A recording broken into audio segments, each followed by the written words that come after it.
Welcome to Behind the Paranormal with Paul and Ben Eno. How could so many ancient peoples apparently know what the Earth looked like from outer space? Why do the First Nations refer to North America as Turtle Island? What and where is the Watchtower of Turtle Island? Greetings and welcome to the 852nd edition of Behind the Paranormal with Paul and Ben Eno. I'm Ben, and those pseudo-reptilian questions came from my co-host, partner in paranormal adventures, and dad, Paul. And today we bring you a familiar guest on a subject of great interest. And we really did not mean to make that rhyme, but we did. And we welcome your calls today. The number is 401-766-1240. That is from anywhere. Or you can email Paul at behindtheparanormal.com or contact us via Facebook, Twitter, or Instagram. That is for the not-so-vocally inclined. Right. We rarely have novelists on the show unless they are strictly fact-based, such as our good friend David S. Brody. David is an award-winning fiction writer and author of 12 novels. His children call him a, quote, rock nerd, unquote, because of the time he spent studying ancient stone structures, which he believes evidence pre-Columbian exploration of North America by Europeans or others. A graduate of Tufts University and Georgetown Law School, he is a former director of the New England Antiquities Research Association, or NERA for short. David has appeared on the History, Travel, and Discovery channels along with PBS and this show a number of times. A native of Laconia, New Hampshire, he and his wife, sculptor Kimberly Scott, live in Newburyport, Massachusetts. His website, davidbrodybooks.com. So David S. Brody, welcome back to Behind the Paranormal. Well, thank you. It's great to be here. No, it's great to have you back. It's been a while, actually. Well, not that long. Well, it feels like it's been. Yeah, well, it's always too long. We should have David on every week. Actually, yes. There we go. So let's jump right into it, shall we? Yeah. So how could ancient people know that North America, or know what North America looked like from space, or know that it even looked like a turtle? Well, that's to me, that's the $64,000 question. I've wondered about this since I first heard the Native American name for North America, Turtle Island, maybe 10 years ago. And if you actually look at a satellite map, the continent really does look like a turtle. And so the question is that just a lucky guess? Or did they somehow, in ancient times, circumnavigate the entire continent, talking to each other, and together map it all out, all the tribes together? Or was there some kind of space travel of some kind where from above, people looking down could see this? So I don't know the answer to that, but the question keeps me up at night. Yeah, well, Ben's got another question here, but one of the things that occurred to me early on, and it was about 20 years ago, I started working on a history of Rhode Island, which was published 2009, I believe. And you forget when your own books are published if you have enough of them sometimes, you know. But there are those like myself who tend to believe that history is cyclical, not linear. Now, most people think we started out, and this came up a week or two ago with another guest, but we started out as in caves, maybe drawing buffaloes or something on the walls, and then we rose to the fantastic, spectacular heights of genius where we are today, and it was a straight line. But there was some evidence that we went from, as I always say, from stone tools to power tools several times. So everybody says, well, how would they know what North America looks like from space? Well, aliens told them. Well, not necessarily. There may have been 1,000 technological civilizations that arose in the last million years. I mean, who knows? It's empty time. Right. So I love that you said that, because people always say to me, well, what about the aliens? Did they do this? And I say, we don't need aliens. I think we had advanced humans in ancient times who could have done this stuff. We don't need to go find aliens. I think there's plenty of evidence, whether it's Atlantis or other advanced cultures back in time. I don't need to leave Earth to find evidence of advanced technologies in ancient times. I'm really glad you said that, because that's my opinion as well. Yeah. Well, and when some of the Narragansetts told me about Turtle Island, the Narragansett tribe here in Rhode Island, I didn't. It was only when I talked to you that I thought to look at the map and see the darn shape of the place. And I said, my gosh, David's right. It does look like a turtle, So anyway. Yeah, I didn't invent that thought. There's a lot of images. If your listeners want to go on the internet and just Google Turtle Island image, you'll find it. And it's striking. It jumps right out at you like, oh my gosh. Yeah, it does. That happened. So go ahead, Ben. You got another. Oh, I do. Yes. I have questions. So, Sure. with all this being said, what's the Turtle Island Watchtower? So what I do when I write these books is I gather ingredients. And the ingredients tend to be historical mysteries or historical artifacts or historical questions. So one of them is this Turtle Island question. Another one was looking at the teachings and the studies of Aleister Crowley and before him John Dee, who were talking to the Enochian angels, trying to figure out a way to pierce the veil between this world and the netherworlds, the heavens and the hells. Okay, and the veil is held up by these four watchtowers. You've heard of the four horsemen of the apocalypse, right? They hold these towers hold the veil up, and once this veil is breached, now the apocalypse can begin. The Antichrist comes, and anyway, the point was these guys like John Dee and Aleister Crowley were really studying this stuff hard, and they believed in these watchtowers. So that was one of the ingredients. Every year, a group of us go to Newport, Rhode Island, your backyard, and we go on the winter solstice, and we watch the amazing winter solstice illumination at the Newport Tower. And you guys know all about the Newport Tower. Oh, yeah, I drive by it every time I go there. Yeah, it's an amazing structure. It's a mystery. And the thing about the tower is nobody agrees who built it. People think it was the Vikings or the Portuguese or the Chinese. I happen to think it was the Templars, the colonists, John Dee and the Elizabethans. You can't get anyone to agree. But at the tower this past winter solstice, 6 months ago, the amazing thing is I had 4 or 5 different people come up to me and say, the tower really is a portal for time travel or dimensional travel like a Stargate. I'm like, wait, what? It just kept coming back to me over and over again. So I started thinking, okay, well, that's interesting that no one agrees on anything about the tower, yet today everyone seems to think, all of a sudden, it's some kind of portal for time travel. So that's another ingredient to put into this. And so the watchtowers are the whole concept of, are there these structures either ancient or more modern? There's something down in Georgia called the Georgia Guidestones. There's something out in Montana called the Montana Megaliths. Are these structures, these phallic structures, somehow related to what John Dee and Aleister Crowley were researching? Or are they just stone structures? I mean, sometimes a cigar is just a cigar. But I get to write fiction. I get to have some fun with this stuff. So that's how they sort of... Well, I know that before we booked you for this show, we were discussing the Montana Megaliths, which are absolutely amazing. I had not heard of them. Right. And you pointed me toward the website and the young lady there who was sort of the caretaker, et cetera. So could you talk about those structures? I mean, they can't be glacial. They're just too... I don't know. Tell us about them.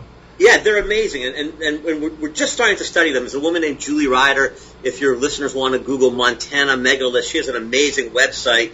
And essentially what they are, they're these amazing vertical stone structures, some as high as 80 feet tall. They, by all appearance, look man-made. They just can't be glacial. And the fact of the matter is, one of the things I was looking at, well, how far did the glacier go down in Montana during the last ice age? It turns out these are just below, so they would not have been wiped out by the glacier 12,000 years ago, so that makes sense. But she's had some testing done, and the dates come back like 30, 40,000 years ago. And this gets back to what we talked about at the beginning of the show, which is these waves of ancient civilization, and this coupled with another ingredient I put into my book, which is the study on the ancient Denisovan culture out of the Siberia region in Russia. It turns out that the Denisovans, I'm not sure, some people pronounce it Denisovan, some Denisovan, the Denisovan DNA is found in a lot of the Native American tribes in that area of the country, the Upper Plains region. And so it's possible that this ancient Denisovan culture, we've got Neanderthal, we've got modern human, and this is another branch on that, but they seem to have these advanced technologies. They might have done the amazing cave paintings in the Pyrenees Mountains 30,000 years ago. There's evidence that they did some amazing things, but they may be connected to the Upper Plains Native Americans, which in turn may connect them to these Montana Megaliths, again, 30,000 years ago, long before there were supposedly people in North America. So again, waves, as you said, Stone Age. What did you say? Stone Age to Ice Age? Actually, stone tools to power tools. Stone tools, but yeah, I love that. But, again, these are all tantalizing possibilities. We can't prove the case yet. There's a long way to go. But it's tantalizing to think these are here. They were built by somebody. They're clearly advanced. They're not natural. What's the answer to them? And if you and it's one of those things where a picture tells 1,000 words. Go to the website Montana Megaliths and look at these things, and you go, oh my gosh, who did this? Crazy. Yeah, they are amazing. One of the things to think about is exactly who came and when, and to get past the prejudice against the notion that there was global travel in what to us are prehistoric times. I mean, right. You can island hop from Scotland to Iceland to Greenland to North America. I mean, I could probably do it, in a decent sized boat, with maybe a couple of people, So I mean, and during periods of those times, ancient times, the water levels were much lower, so there were more islands and less water. So there it you was go. even easier. It was called the small boat theory. It got Smithsonian archaeologist by the name of Dennis Sanford came up with the small boat theory. He said you wouldn't even need a big boat because back in certain time periods, mini ice ages, whatever, the shorelines were much closer together, and the islands were much more. Some islands which are now underwater were above water, so it's shorter hops to island hop across the North Atlantic. Yeah. Well, so what kind of timeline are we looking at here? We've got the people who became the First Nations, North America. That's being pushed farther back all the time. And the whole land bridge thing from Siberia to Alaska, that's in question. And so what's your take on that? Who was the first to get here? And then we can talk about who came after. Yeah, so I mean the land bridge thing, look, that definitely happened. People definitely came across the Bering land strakes from Siberia to through Alaska. That's great.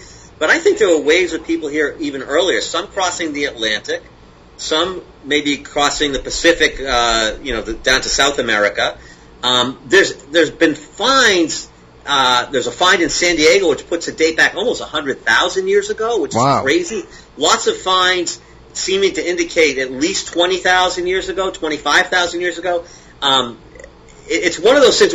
I love to listen to the archaeologists because basically they dig down as far as they think history goes. So they'll go dig down to say 15,000 years ago, and they have a great site. And when they get to 15,000 years, they stop. And somebody will say to them, well, why don't you guys go down deeper? And they say, well, we know nobody was here before that. Like, well, if you went down deeper, and so finally they went back and revisited the site. And they went down deeper, and lo and behold, it turned out to be 20,000. There was another 5,000 years of stuff that they had just walked away from because they went into it with this bias that, well, we know it's only 15,000. Well, we're going to stop. There's nothing below that. Gosh. So you just wonder if they were to keep going even lower or look at other sites with a fresh set of eyes, what they would find. And I'm not an archaeologist, so I'm not an expert on this. I just know that, like weathermen, they never seem to get it right. Archaeologists. I mean, they bat. The Mendoza line. If you guys are baseball fans, they hit 220. Okay, sometimes they're right, but generally they're not right. And it drives me crazy that we listen to them like they're the gospel. For a long time we learned that civilization was 6,000 years old. The Fertile Crescent in Mesopotamia, between the Tigris and the Euphrates River. Oops! All of a sudden we learned it's not 6,000, it's 12,000. It's Göbekli Tepe in Turkey. Yeah. We were wrong by 100%. So all of a sudden we go from 6,000 to 12,000. It probably is further than that too. It's just we just don't know what we don't know, and the idea that the only evidence we can look at comes out of the ground. That's fine, but when you think about how little of the ground we've actually dug in, it's sort of an impossibility to get answers only from the ground. You need to do other things and ask other questions. For example, looking at the map of North America and say, okay, how did we get Turtle Island? Where did that come from? There has to be an answer to that. Or the Montana Megaliths. Who could have possibly built them? Look at DNA. Look at the structure of them themselves. They're made with some kind of composite material. They're not natural stone. It was some kind of concrete or cement type mixture that went into this. No one's quite sure what it is, but there are other ways to answer these questions other than just archaeology. Yeah. Well, we had Jim Willis, correct? I'm sorry? What was that? Yeah, Jim Willis. Yeah, so we were talking with Jim Willis last week. It was last week, right? Oh, just last week, yeah. Last week we were talking with Jim Willis on the show here, and he made a really interesting point that somehow neither of us ever considered, which was, you have these tenured professors who are standing up there saying the same stuff for the last 30, 40 years, and then all of a sudden new evidence appears. They're not going to recant because they've been saying the same stuff for 30, 40 years. And they're like, oh, well, that's just not true because I wrote a book about it. And, there stands to be a lot of ego in that area that kind of gets in the way of learning the truth about things, because there's evidence all over the place that world trade was a thing. Even far before, there's evidence of Egyptians traveling to Peru and doing all sorts of stuff, and nobody can figure out how or why because we can't find any evidence of it. But we know that all these artifacts just kind of popped up here in the continental, you just in North America, South America, all over the place. And it's right. They're called out of place artifacts, OOPAs, OOPA, and you're entirely right about the sort of academia and the staking the reputation on it, making a claim and staking the reputation on it, and then it's hard to back off. I know that I've said publicly many times that there's no way that the Newport Tower was built by the colonists. It's older than that. If it turns out that I'm wrong, I'm going to have an awful lot of egg on my face, and it's going to be hard for me to admit that, okay? But having said that, I don't have tenure at a major university. I'm not going to have it thrown back in my face as much as these guys are. And so, like you said, a lot of these guys, they make a statement, they stake a claim, and that's sort of it. And it becomes self-perpetuating because now, if you have an academic advisor who staked out that position and you want to do some research that maybe explores a different possibility, he or she is going to discourage that. And you're not going to get your thesis, your dissertation approved, and you're not going to get assistance on your research if you don't sort of toe the party line on what they believe the history is. And so it becomes self-perpetuating, and it's a real problem. Right, and then you end up changing history, and it's, what else do we have besides history? You can't know where you're going if you don't know where you came from. Yes, I love that one, and I also love the everyone's entitled to their own opinions, but they're not entitled to their own facts. Yeah, that's a good one. And we get this a lot. Sometimes at archaeological digs, the group I belong to, New England Antiquities Research Association, we're out there sort of pushing the margins on this. We hear oftentimes unofficially from young archaeologists on digs who find things that are out of their anomalies, are out of place, and basically they're told to toss them away. It doesn't fit the timeline. Get rid of that. We don't want that here. It ruins the story. And as opposed to taking the evidence and saying, well, what story does that evidence tell? We've often know the story, quote unquote, and we get rid of the evidence and we change the evidence to fit what we think the story should be.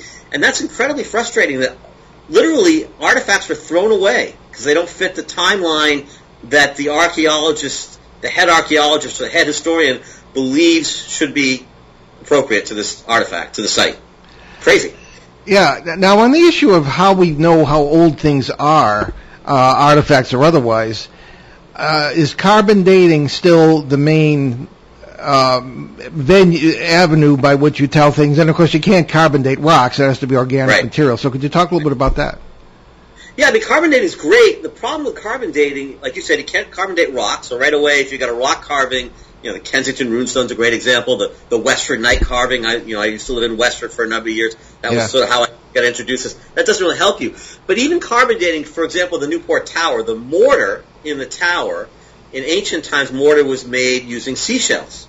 So if you can find a piece of seashell in the mortar, you can carbon date it. Mm-hmm. The problem with that is that there are, and I'm not a scientist, but the aging process, other things intrude into the mortar and can mess up the dates. And then you also have a situation, the recent carbon dating at the Newport Tower, some of the dates came back at colonial, but that was, in my mind, likely a patch. So at some point you patch the tower when you have grout that starts to fall out. So that's a more modern piece of grout. You need to look at the oldest date, right? That's the first date. That's the original date. And those dates came back at pre-Columbian, but there was a cluster of dates that came back at colonial. People said, see, we told you. I'm like, well, hold on. That could just be a patch job. What about the oldest dates? That could be the original mortar. So anyway, so carbon dating is great, but it's not as neat and not as exact as you'd like sometimes, because this is all outside in a weathering environment. And, the nature does crazy things. Yeah. Now, we have a mutual friend, of course, Dennis Stone, up at what was called Mystery Hill in New Hampshire and is now America's Stonehenge. And Dennis and his family and I go way back, and it's one of the most remarkable structures and sites, I think, in North America. Now, carbon dating there is often done with charcoal that's found under certain things. And can you talk a bit about that particular site? I know you're familiar with it. Right, very familiar. So that's a fascinating site. You mentioned earlier the Egyptians, and I think that ties in with the ancient Phoenicians. The Phoenicians were the ancient merchant marine, the mariners of the ancient world. They basically did a lot of, they were the best navigators and the best shipbuilders. We're talking, say, 3,000 years ago, maybe 1,000 BC. They were out all around the Atlantic and the Mediterranean, circumnavigating the tip of Africa into the Indian Ocean, up as far as England, Cornwall, on the southern coast of England to get tin to bring back to make bronze with the copper. Okay, so they were all over the place. And I think it's entirely likely that they, at one point, either were blown off course or just did it on their own. They decided to explore, but they crossed the Atlantic and ended up in North America. There's lots of pieces of evidence for that. And I think that the evidence indicates that they're the best candidate for having built the site up in New Hampshire at America's Stonehenge. The carbon dating, the charcoal, supports that. There's a number of stone structures there. Some are in ruins and some are not. One of them was a stone wall that had sort of collapsed, but they did an archaeological dig there and did carbon dating, and underneath the stones, so beneath the structure, they found charcoal. Now, obviously, no one lit a fire underneath the structure after the structure was built, so the charcoal has to be older than the structure. And the date came back at about 3,000 years ago, 1,000 BC. So that sort of dates the structure as around that time. And there's other clusters of evidence at that site which sort of all point to around 3,000 years ago. There's carvings that are in a Punic script, a Phoenician script. There is other evidence of sacrifice, for example, that the ancient Phoenicians, also known as the Canaanites were known to do. So there's lots of clusters of evidence. But the most important evidence that they found up there is a couple pieces of carbon dating, charcoal, and also a piece of a tree root, also inside a wall. And again, no one would build a wall around an existing tree. Okay, the wall had to come first, then the tree came up afterwards. So whatever the date of the tree is, the wall has to be older. Well, I think I was somewhat honored by being allowed by Dennis Stone, the very aptly named owner of America's Stonehenge, to actually lie on the sacrificial table. And so there's a photograph of me doing that. I might have been the first guy to do that legally in 4,000 years or so. So and live to tell about it too. Yeah, right? Exactly. That's true. We have a question. There's Pam from Connecticut who has been known to call the show, but she sent this via Facebook, and we are coming up on our... Why don't we take our break a little bit early? Oh, sure. Yeah, okay. Then we can hop into it afterwards. Yeah, it's not a hard break. So we'll take our bottom of the hour break. You're listening to Behind the Paranormal with Paul and Ben Eno on WOON 1240 AM and 99.5 FM in New England's beautiful Blackstone River Valley. We'll be right back with our great guest, David S. Brody. Stick with us.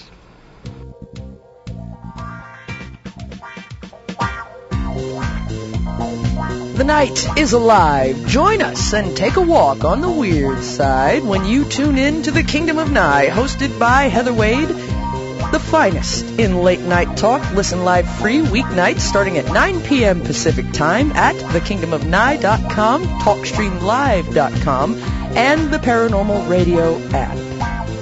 Wanna take a ride? Local and live at 99.5 FM.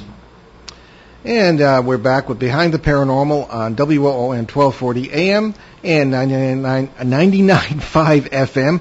Also on TuneIn.com and the Paranormal Radio app from TalkStream.com, carrying us live every week. So, David, we have a question from Pam from Connecticut, and I'm going to assume she's not going to call in, so I'll just give you this. Okay. This is a quote. Why don't you read this? Oh, sure thing. Yes. Okie dokie. Oh, crap. I lost it. Oh, I found it. Okie doke. Yeah, no, I'm good. So Pam writes to us. I wonder if he will talk about the lost colony of Greenland and how they escaped Greenland. The and intermixed with the Inuit and the First Nations. Some of their recessive genetics were evident in the colonists when the colonists arrived and spotted blue eyes among some of the First Nations. Right. They left Greenland because the church was strong-arming them for tithing money, so they went west. That's a kind of extreme way to get out of the collection basket. Yeah, right? Yes, well, so you're talking, the Greenland colony seemed to disappear in the early 1300s, and to me that makes perfect sense. I mean, we know that Leif Erikson came from Greenland to what he called Vinland, Vinland of the West, sometime in the early parts of the 11th century, the years 1002 to 1008. 3 or 4 or 5 times back and forth. They went to Vinland, they went to Markland, they went to Helluland. We're not quite sure exactly where those locations are, but clearly they're either in maritime Canada or further south down along the Maine coast or maybe Cape Cod or Narragansett Bay. They're definitely into North America. So we know that 300 years before the Greenland colony disappeared, settlers from Greenland were making that crossing to North America. So it makes perfect sense that either because of tithing and the church looking for money, or I think perhaps because at some point the climate changed a little bit and they were no longer able to feed themselves. I mean, think about how inhospitable the climate is in Greenland. As you got plenty of fish to eat, but as far as farming and whatnot, at some point it might just not have worked anymore. So many people believe, as the questioner posits, that they came across and became part of the North American tribes. Roger Williams, the founder of Rhode Island, that first winter he spent with the Narragansett, writes about how surprised he was to see that when so many Native American babies, Narragansett babies, were born, that they had blonde hair and blue eyes. So, they had to come from someplace. Yeah, that's true. Yeah, so there's lots of evidence to indicate that again, this goes back to what we talked about earlier, these waves of explorers coming across probably the North Atlantic and ending up in North America. It wasn't just one time across the Bering Sea and that was it. That's all the DNA we have for the Native Americans. No, the Cherokee tribe says they came across the Sunrise Sea, which is the Atlantic. That's where their ancient people came from. The Mandan tribe, of course, lived in the Ohio River Valley and then eventually in the Dakotas, but Lewis and Clark went to visit them in the early 1800s, largely because Thomas Jefferson, himself being of Welsh descent, believed that they might be Welsh explorers who ended up staying because they had this language that was similar to Welsh, their appearance was very European looking, and George Catlin, who went out to live with them for a number of months, reported the same thing, saying these are not Native Americans like other Native Americans. These people come from a different place. They have different customs, different language, different appearance. And so, again, there's many, many pieces of evidence indicating that not all Native Americans just came across the Bering Land Strait. Yeah, exactly. One of the things that you mentioned, Rhode Island, about the area of Narragansett Bay, I'm thinking the archaeologist Jan Christian Raffin, who was a Scandinavian archaeologist, who was suggesting that Rhode Island in this vicinity was Vinland, because the climate in Newfoundland would have been too cold. However, now I guess, and correct me if I'm wrong here, now there's an opinion that there was a sort of global warming at the time in the maybe the 9th through the 12th centuries, and there was the Little Ice Age that was posited that happened in between the 13th century and the 15th. Right, but when the Ericsons were bombing around up there might have been warmer climate, and there might have been grapes, hence the name Vinland. Mm-hmm. Whereas Rhode Island even today has vineyards and is somewhat of a wine-producing state. A lot of people don't know that, but so I don't know. I don't know if Raffin was right or wrong, or what do you think? I think he was right because there might have been grapes. I'm not sure about that. From what I have read, there were not grapes. To back up for a second, the sagas, the Icelandic sagas, the Norse sagas talk about Leif Erikson's trip, and some of the things that Leif mentioned were, for example, finding grapes and making wine, which is where the name Vinland comes from, and also using their cattle and letting them graze over, quote-unquote, a snowless winter. Okay, so grapes maybe, but I don't think even in a time of global warming that we're having a snowless winter in northern Newfoundland, Lonsdale Meadows, which is one of the places posited as being Vinland. You didn't have a snowless winter in northern Newfoundland. So we have to, if we're gonna take the sagas at their word, we have to find a climate that had snowless winters back then.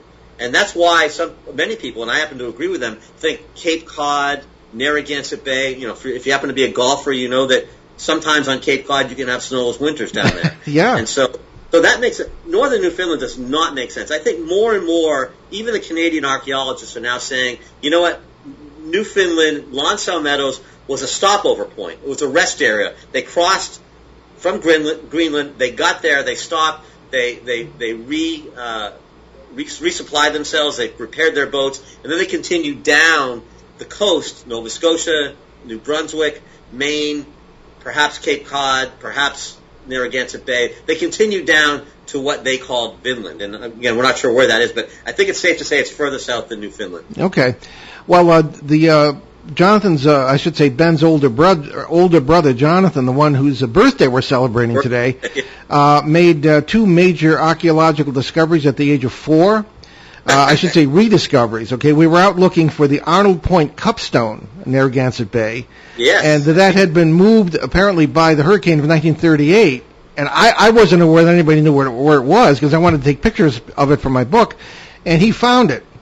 And it's got a lot of strange. It's right near an old coal, what had been a coal mine, and supposedly coal found in fires in Greenland, Viking sites, had come from that coal mine.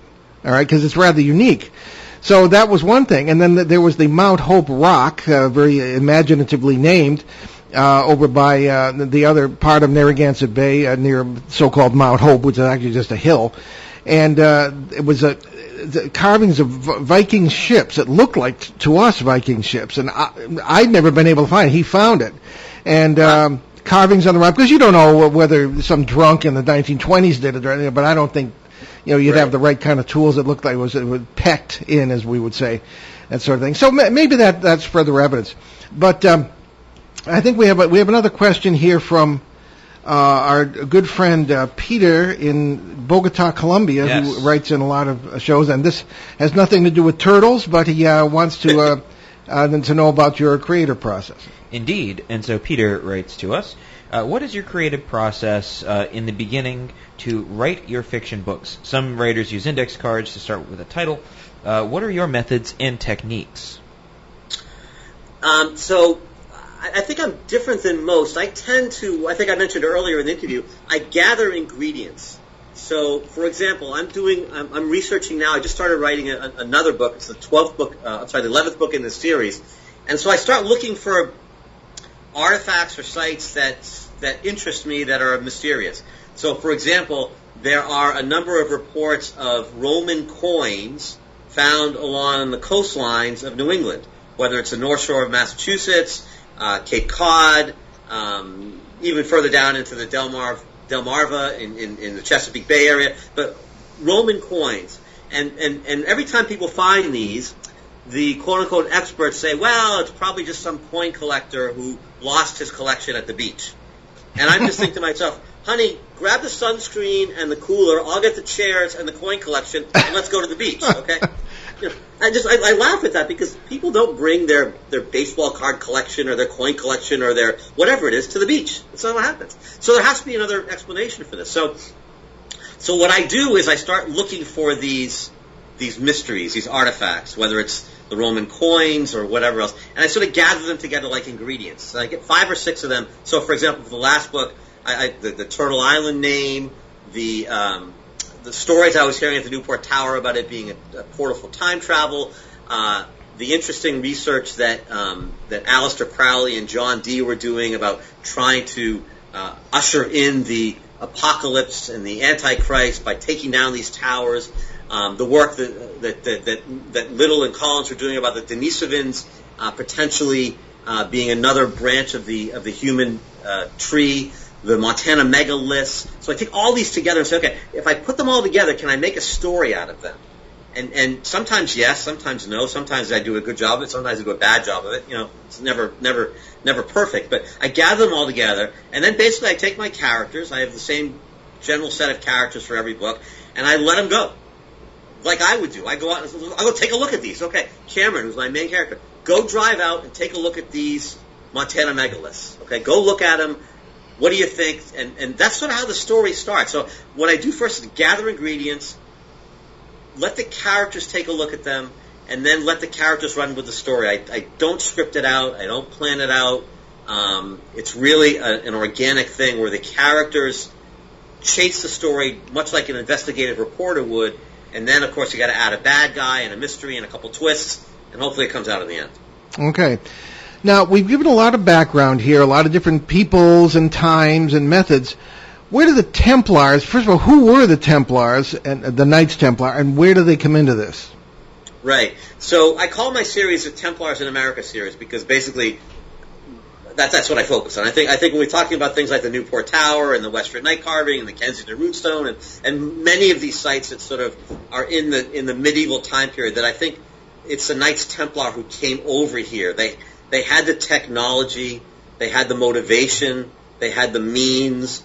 They were fleeing from the church, so they had the desperation.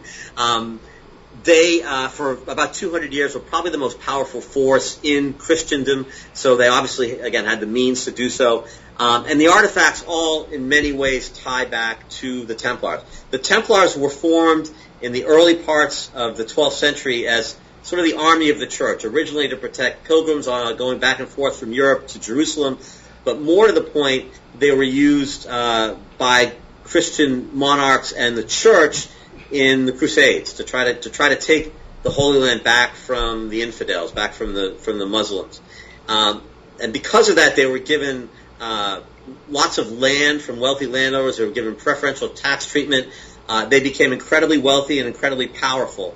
I think the problem was during their time in the Middle East, they became exposed to many teachings of other cultures. They became exposed to many documents and writings that revealed the truth of early Christianity. And I think those two things caused them to clash with the orthodoxy of the medieval church. And at some point, the church said, we can't have this powerful army questioning our orthodoxy. And when they had the chance to put them down in 1307 with the assistance of the French king, they did so. And so the Templars, with all their treasures, fled France. No one's quite sure where they went, and I happen to think they eventually made their way with their treasures to North America to try to, as a safe haven type thing. Would Oak Island enter into this at all? We've had Maddie Blake on and talked about that, so that is a possibility. Right, very much. One of the leading theories about Oak Island is that it's the Templar treasure. And if you think about a group sailing across from Scotland, which is the Templars fled France, many of them ended up in Scotland at that time right away because for various political reasons, Robert the Bruce, who controlled Scotland, had been excommunicated, so he was happy to give them safe haven from the church. And from Scotland, they would have reconstituted themselves, gathered themselves, and then continued on to North America. But if you look at a sailing ship coming from Scotland across the Atlantic, one of the first places you'd hit would be Nova Scotia. It makes perfect sense as a landing spot for a group coming across. Nova Scotia, New Scotland. Okay, so it just makes sense. And there's a lot of other Templar-related artifacts in that area. So they had treasure. It made sense they would have left it here, buried it here. It also makes sense that they would have made an alliance with the Native American tribes in the area to perhaps serve as caretakers and custodians of that treasure. All of that makes sense. The Native Americans in Nova Scotia confirm that. The Native Americans here in New England confirm that.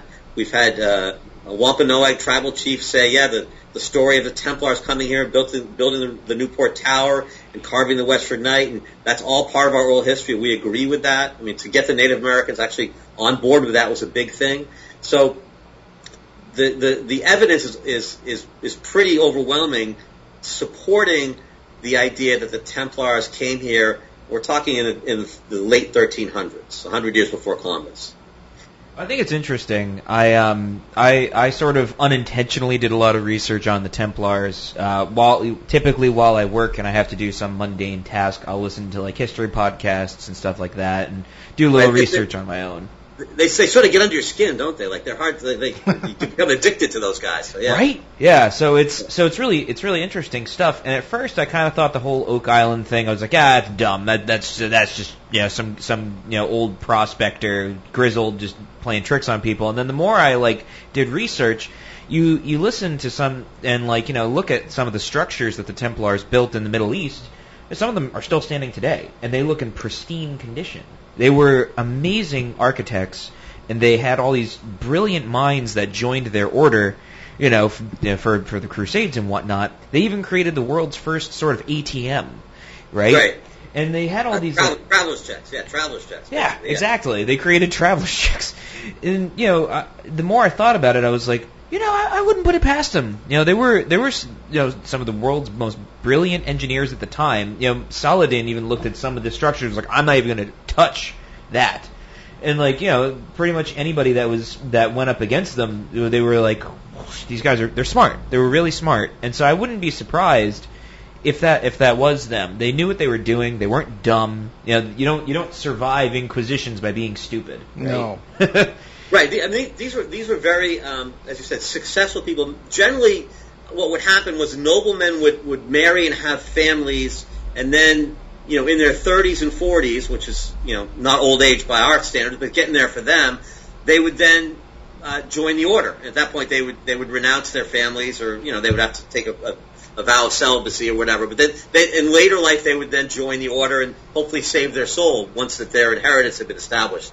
But tying the Templars back to Oak Island, they spent time in the Middle East. They definitely spent time in Egypt and would have seen the pyramids. The flood tunnel system that we have at Oak Island, which is sort of the booby trap system that's in place to keep people from digging there, is very similar to a booby trap flood system tunnel at the pyramids.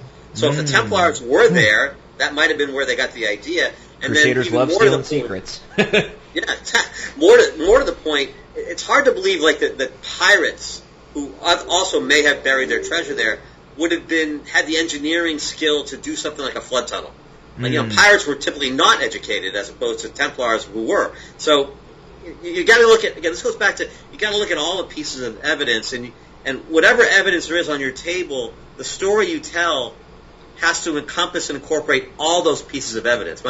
My training's as a lawyer, and our evidence professor used to say, you can't just take some evidence and throw it out and tell your story. It means you have the wrong story. Mm-hmm. And then also, later on, when new evidence comes in, it better fit your story, otherwise you don't have the right story.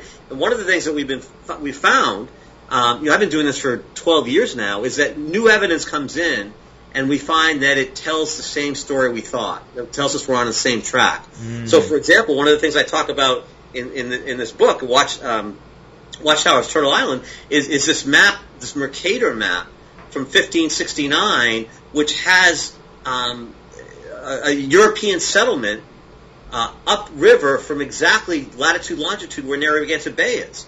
So it's 1569. There's some kind of European settlement called Norumbega. What is that? It may not be the tower itself, but it's evidence of some European settlement.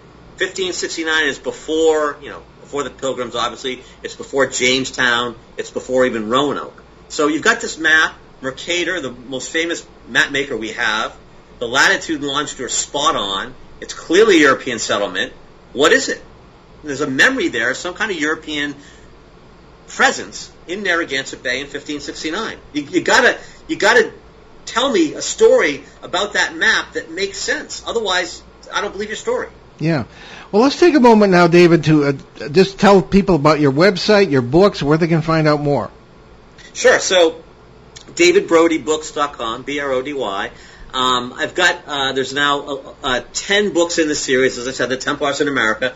And essentially what it is, each book is a standalone book, so you can jump in any place you want. Some of them involve Atlantis, some of them involve the Phoenicians, some of them involve the Templars, of course. This last one we talked a little bit about. It involves the Montana Megaliths and the idea that there may be an ancient civilized people here in North America that gave rise to our current group of Native Americans. But the Templars touch on all of these, and I like the way I like to read. I like to read historical fiction that both entertains and educates me, and so that's why I try to write. Yeah. So I try to include a lot of history with the mystery. To me, it's going to be a guilty pleasure. I'm going to learn something along the way, and so there's a ton of history in there. It is fiction, so for people, a lot of people say, "Oh, I only read nonfiction." Trust me, you'll get plenty of history. You'll learn a lot from these books, but hopefully you have a little bit of a roller coaster ride along the way. So again, DavidBrodyBooks.com. I try to make the books inexpensive. They're on Amazon, $14.95 for paperback, and they're under $5 for the Kindle versions. Again, I want people to read these. This is a passion of mine.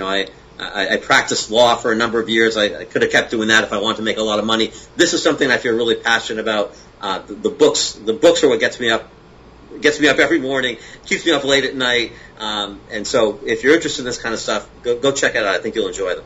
Oh, I agree. I get them on Kindle, and I'm a book editor professionally, and they're very, very well written. Excellent books. Appreciate you saying that. Thank you. All right. So I think we have time maybe for one more question. I think so, yes. Sure. Okay. Good. I'm very glad you brought up, David, about the First Nations being consulted on this. I'm often astonished at archaeologists that come in there, they come swooping into an area, and they'll do all this work, and they won't talk to the natives. I mean, Right. What's that about? I mean, they have a tremendous oral tradition.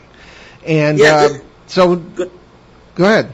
Yeah, this ties back to the America Stonehenge site. So I brought a close friend of mine who's a Wampanoag tribal chief up to America Stonehenge to ask about this, because one of the theories the archaeologists say is, this is a Native American site.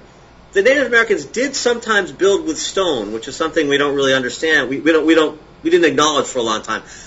That doesn't mean they always did. That doesn't mean everything we have is theirs. And I brought him up there, and he said, "Look, this is an interesting site, but we didn't do this. We didn't build this."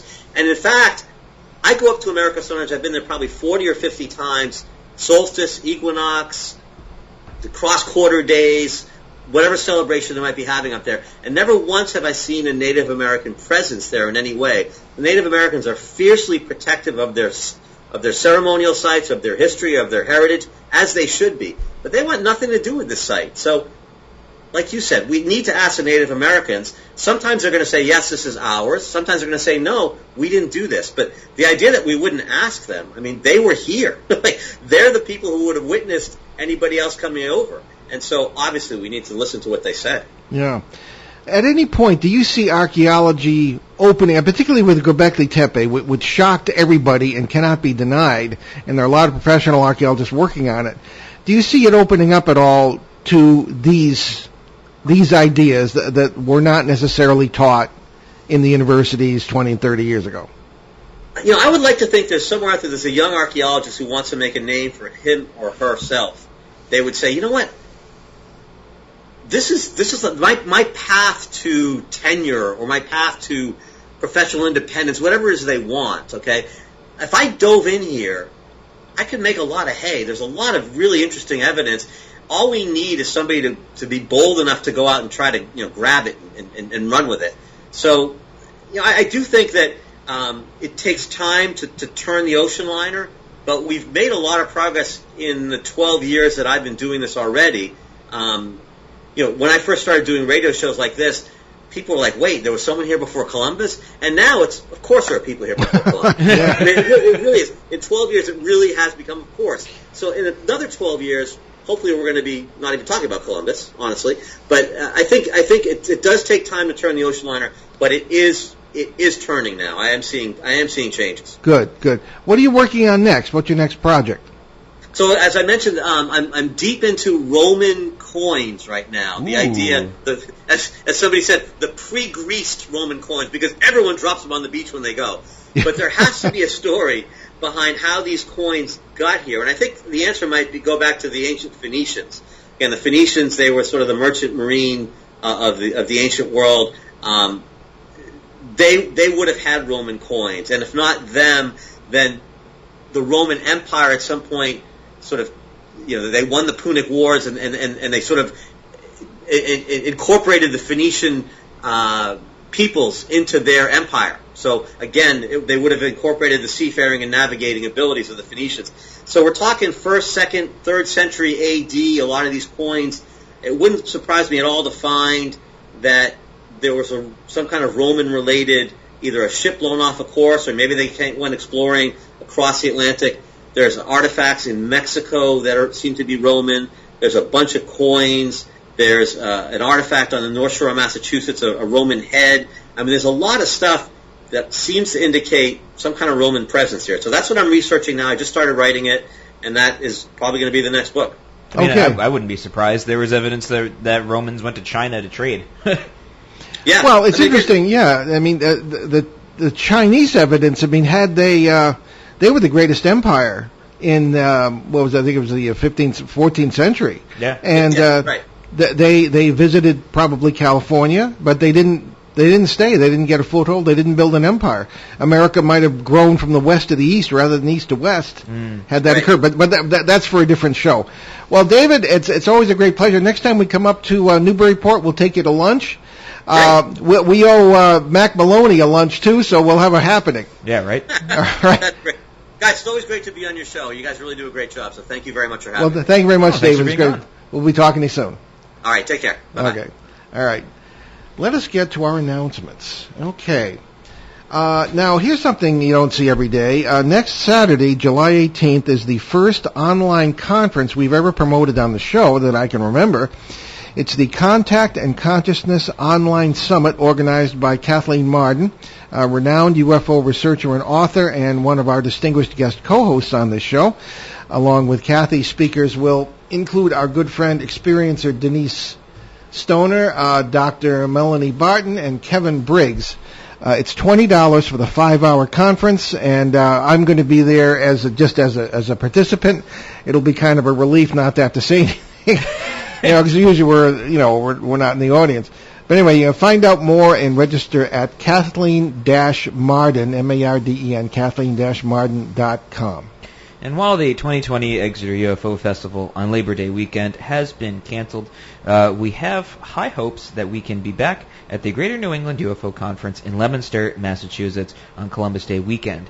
My dad is scheduled to be the keynote speaker to mark his 50-year work anniversary in paranormal research, and there are plans for an online conference if it can't be held at the usual physical venue. That's a story of my life. It's a 50-year anniversary or something, and I can't, everything, the whole world shuts down. Hey, it's at least it's memorable. That's true. Anyway, check out our books along with those of our other co-hosts at our show website, BehindTheParanormal.com, where you can also find more about the show, our many cases over the years, our public appearances, and how to book us, along with some of our 850, or almost more than that now, recorded shows. They eventually will be restored to that site because we moved to another host that doesn't seem to be attacked all the time. But anyway, those are available are there for our 12-plus years on the air, including our 4.5-year runs on CBS Radio, along with special shows and podcasts. Shows now back to mid-2010, or actually late 2009, are also available on the major podcast platforms, including YouTube, iTunes, Paranormal Radio app, and many more, Spreaker and all that. And soon we plan to have all shows back to 2008 uploaded to these, so that'll be a lot of shows. Oh, yeah. Probably almost 900. You got a lot of time on your hands. That's it. It's a great investment of your time. So tell me about our charities, Ben. So we have several links to several charities that we've adopted on the show, including USA Cares, Canadian Veterans Advocacy, Helping Haiti's Orphans, Youth Mentoring Connections, YMC in Los Angeles, the Crohn's and Colitis Foundation of America, the Sisterhood of Ground Zero, along with the Milk Fund here in northern Rhode Island. And you can find those all on BehindTheParanormal.com. And we know all the people that run those charities, so it's good. There's one comment I wanted to make, too, about the Exeter UFO Festival. Sure thing. When you did. You don't know this yet, Ben, but we have booked for September 13th Clinton Rand, who was running the desk at the Hampton, New Hampshire Police Department on September 3rd, 1965, when the incident at Exeter took place. Ooh. So he was in the center of that. Yeah. He's went on to be an FBI agent. He's retired FBI now. And he walked up to me at the Exeter UFO Festival to our book table. I don't know if you were at the table when he did this. I might not have been. I may have gone to get lunch. It's usually how it goes. Yeah, exactly. Yeah. A couple of years ago, and he introduced himself. I was really impressed. We finally have worked it out for him to be on the show. And the Exeter UFO Festival commemorates, among other things, that incident. So if we can't have the festival, at least where we always do a live show with all the speakers, Yes. 4 or 5 years in a row now, we can at least have one of the witnesses to that tremendous UFO event on the show, and we'll look forward to that. So that'll be September 13th. Yeah, you never really hear. I don't think we've ever had a police dispatcher. Was he a police dispatcher? No. He was a sergeant. Sergeant. Oh, that's running even, the desk. even Oh yeah, he was bigger talking to than the guys who were watching the craft. Oh yeah, that's, Yeah. Oof. Yeah, that's going to be interesting. It's going to be I'm cool. Excited. Yeah. So what do we have in store for next week? So next week, that's July 19th, we'll bring you an open line show to answer your questions on many paranormal subjects. With us will be the great Shane Searway, our most popular guest co-host, and you can get your questions and comments too behind the paranormal, or Paul at behindtheparanormal.com. Okay, we got just time for a quick quote from, of all people, the American singer Dolly Parton. The way I see it, if you want the rainbow, you have to put up with the rain. I'm Paul Eno. And I'm Ben Eno, and thanks for joining us on our great cosmic journey, and we shall see you next time on Behind the Paranormal. Return to this radio frequency 167 hours from now for another edition of Behind the Paranormal with Paul and Ben Eno.